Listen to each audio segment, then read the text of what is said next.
युवा तरंग तरंग तरंग तरंग युवा तरंग।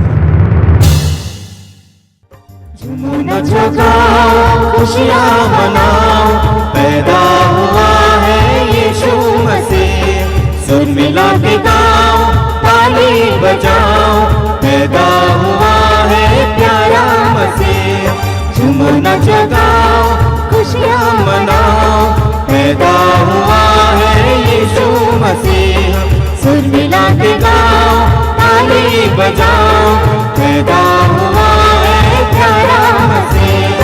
तेरे लिए आया, मेरे लिए आया, मेरे लिए आया, मेरे लिए आया, सबके लिए आया प्यारा मसीह। झूमो नाचो गाओ खुशियाँ मनाओ, पैदा हुआ है यीशु मसीह। सुर मिला के गाओ ताली बजाओ, पैदा हुआ है प्यारा मसीह। सभी युवा भाई बहनों को जय यीशु। मैं आपका हार्दिक स्वागत करता हूं इस युवा तरंग कार्यक्रम में, और मेरी ये आशा है और विश्वास है कि आप इस कार्यक्रम के द्वारा प्रभु की आशीषें प्राप्त कर रहे हैं। मैं जानता हूं कि आपके जीवन में आपको कई प्रकार की कठिनाइयों का सामना करना पड़ता है। कई बातें आपकी नजरों से बाहर हैं। आपकी बड़ी बड़ी उम्मीदें होती हैं, संभवतः उन उम्मीदों के मुताबिक सब कुछ होता नहीं है। ऐसे में कई युवक युवतियां बहुत ज्यादा निराश हो जाते हैं। मैं आपसे अनुरोध करूंगा ऐसा नहीं होना। प्रभु यीशु इस संसार में आए ताकि हमारे दिल में जो निराशा है उसको दूर करे और आशाओं से भर दे। पवित्र वचन पढ़िएगा, प्रार्थना के लिए समय निकालिएगा, ध्यानपूर्वक आज के वचन को सुनिए। मेरे नवयुवक भाइयों बहनों, फिर से इस कार्यक्रम में आपकी स्वागत है। मेरे भाइयों बहनों, आप में से कई लोगों की चिंता की विषय है, परेशानी का विषय है नौकरी, पगार।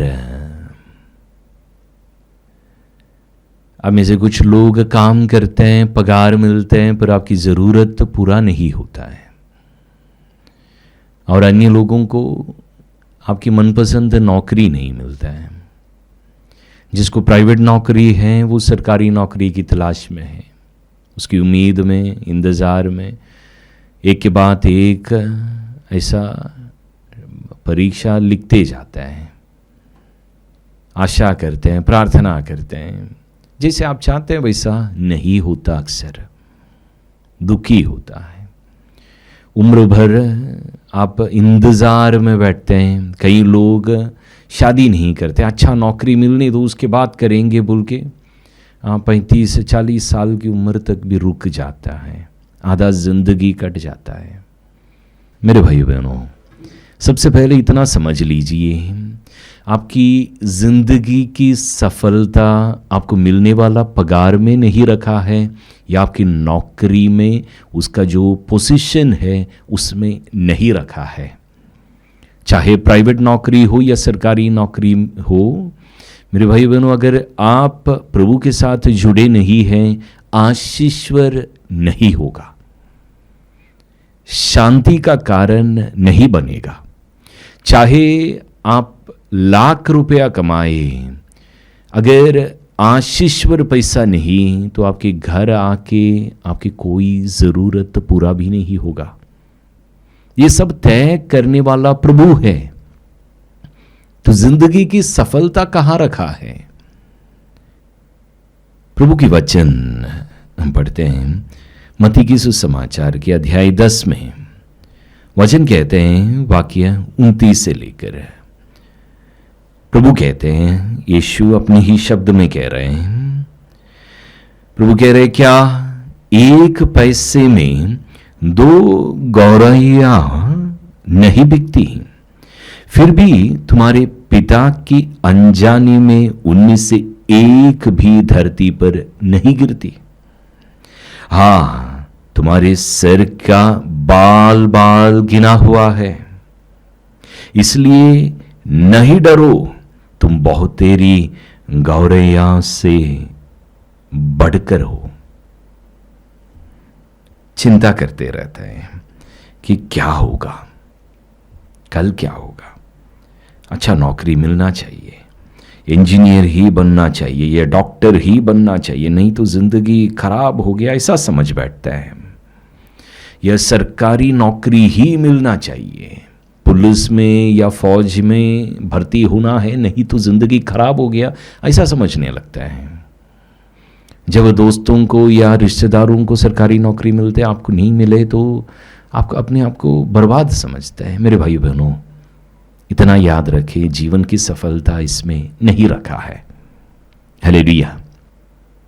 आपके ख्याल रखने वाला प्रभु है।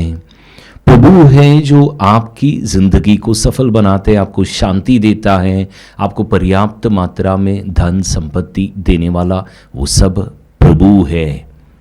हालेलुया।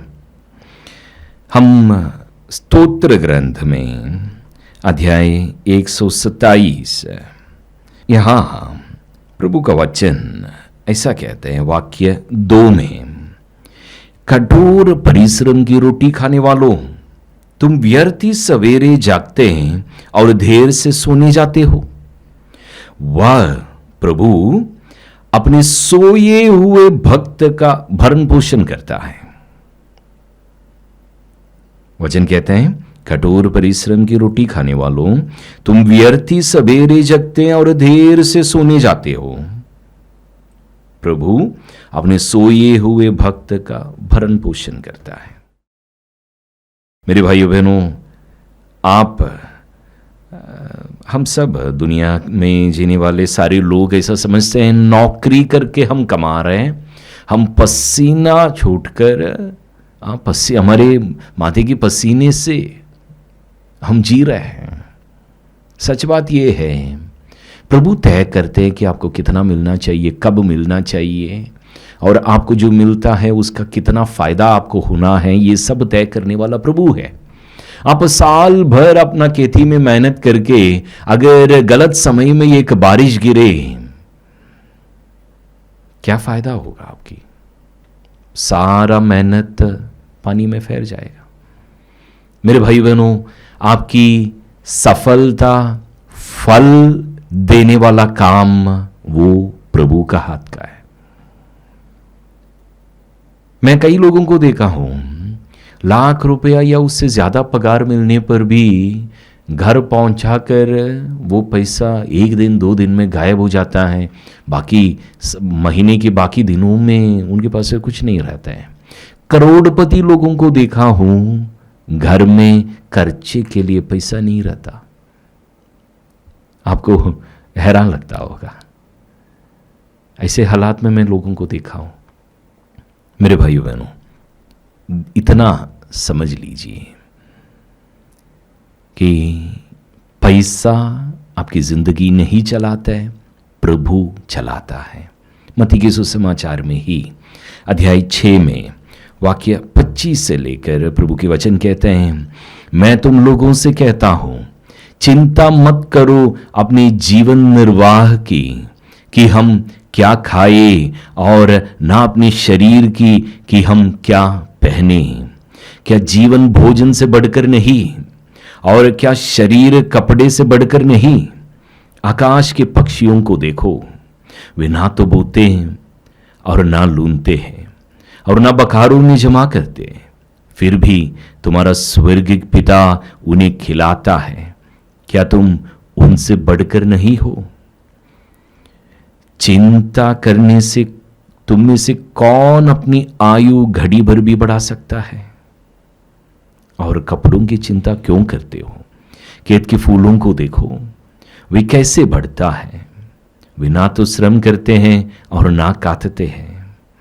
फिर भी मैं तुम्हें विश्वास दिलाता हूं कि सुलेमान भी अपने पूरे ढाट बाट में उनमें से एक की भी बराबरी नहीं कर सकता था। रे अल्प विश्वासियों, खेत की घास आज भर है और कल चूल्हे में झोंक दी जाएगी। यदि उससे भी ईश्वर इस प्रकार सजाता है तो वह तुम्हें क्यों नहीं पहनाएगा? इसलिए यह कहते हुए चिंता मत करो, हम क्या खाए, क्या पिए, क्या पहने। इन सब चीजों की खोज में गैर यहूदी लगे रहते हैं। तुम्हारा स्वर्गिक पिता जानता है कि तुम्हें इन सभी चीजों की जरूरत है। तुम सबसे पहले ईश्वर के राज्य का और उसकी धार्मिकता की खोज में लगे रहो और ये सब चीजें तुम्हें यूं ही मिल जाएगी। हालेलुया। मत्ती के सुसमाचार अध्याय 6 की वाक्य 25 से लेकर 34 तक का वाक्य, ये असल में एक दवाई के रूप में काम करेगा। जब भी चिंता परेशानी होता है, ये वचन सुबह दोपहर शाम एक एक बार पढ़ के ग्रहण करिए, दवाई के रूप में काम करेगा। चिंता परेशानी दूर हो जाएगा। प्रेशर के लिए जो दवाई खाते हैं उसके बदले में ये काम आ जाएगा, चिंता दूर करेगा। मेरे भाइयों बहनों, मैं ज़्यादा पढ़ा लिखा नहीं हूँ, 10वीं पढ़ा, +2 पूरा नहीं किया। और मैं सोचता था मैं समुद्र में जो मच्छी पकड़ने जाता है या समुद्र में जो मर्चेंट नेवी का शिप जाता है उसमें डेकेंट मतलब जो लेबर काम जैसा का हेल्पर जैसा कुछ काम ढूंढेंगे बोल के मैं कोशिश किया था। पर मुंबई में रहने के लिए होटल में वेटर का काम करने लगा। उस तरह के काम शुरू में पगार मुझे मिला था 2000 भी नहीं था, 1800 रुपया पगार में नौकरी करने लगा। पर हर एक नौकरी जो मिला उसके लिए प्रभु को धन्यवाद करते थे।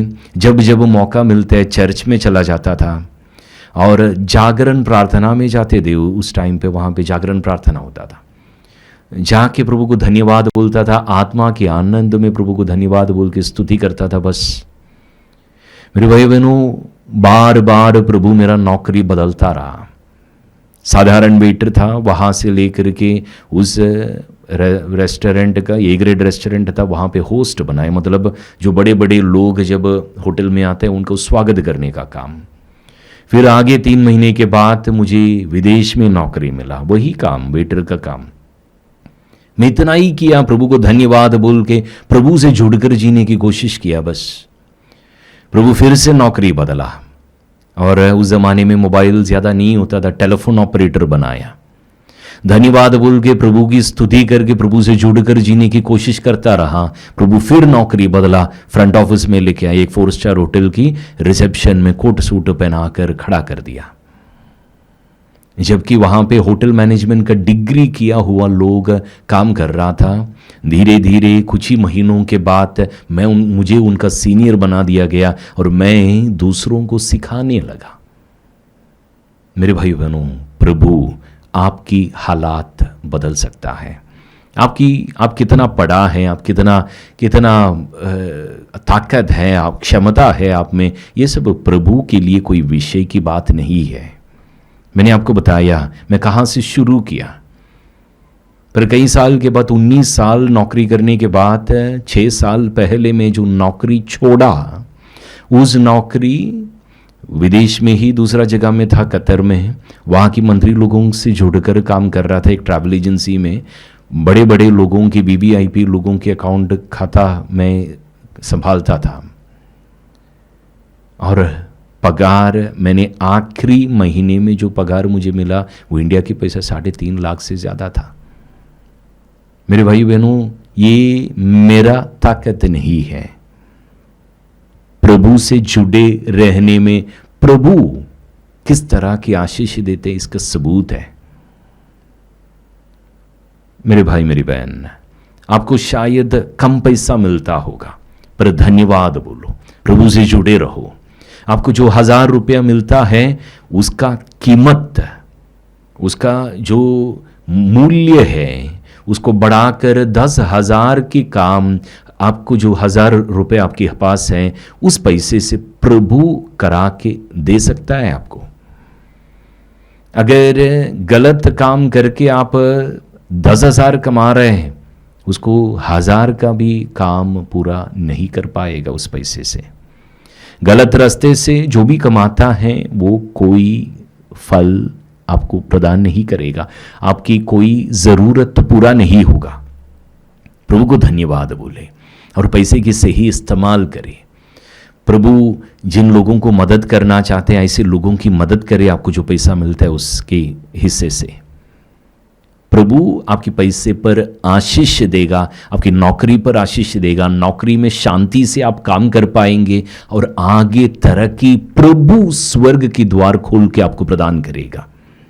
आपका काम धंधे पर आशीष देने वाला प्रभु है। मेरे भाई बहनों, आप जिद करके सरकारी नौकरी ही चाहिए ये बोल के मत रहो। प्रभु की इच्छा जैसा है वैसा जीने की तैयारी में रहे, प्रभु आपको सफल बनाएगा। ये प्रभु की वादा है। देखो, एक चरवाहा लड़का प्रभु की स्तुति करते हुए जंगलों में घूमता था। हम पुराने विधान में देखता है उस लड़के को पकड़कर प्रभु देश का राजा बना दिया, दाऊद राजा।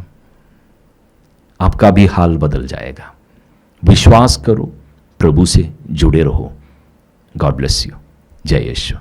आइए हम प्रार्थना करें। दयालु पिता, हम तुझे धन्यवाद देते हैं मेरे इन छोटे भाई बहनों के लिए, इन बेटे बेटियों के लिए। प्रभु, मैं इस समय विशेष प्रार्थना करता हूं, उनके जीवन में जब कठिनाइयों का सामना करना होता है, विशेष करके विफलताओं का सामना करना होता है, उन सारे क्षणों में उनको ताकत देना, शक्ति देना, उनकी निराशा को आशा में बदल देना। पिता, तेरे पुत्र क्रूस पर लटकते समय भी निराश नहीं हुआ, अपनी आशा को बनाए रखा, सबको क्षमा कर पाया, अपनी जिम्मेदारी को निभा पाया। हे पिता, मेरे इन छोटे भाई बहनों को भी हिम्मत देना, धैर्य देना, ताकि जीवन की हर परिस्थिति को वे सामना कर सके। सिर झुकाइए।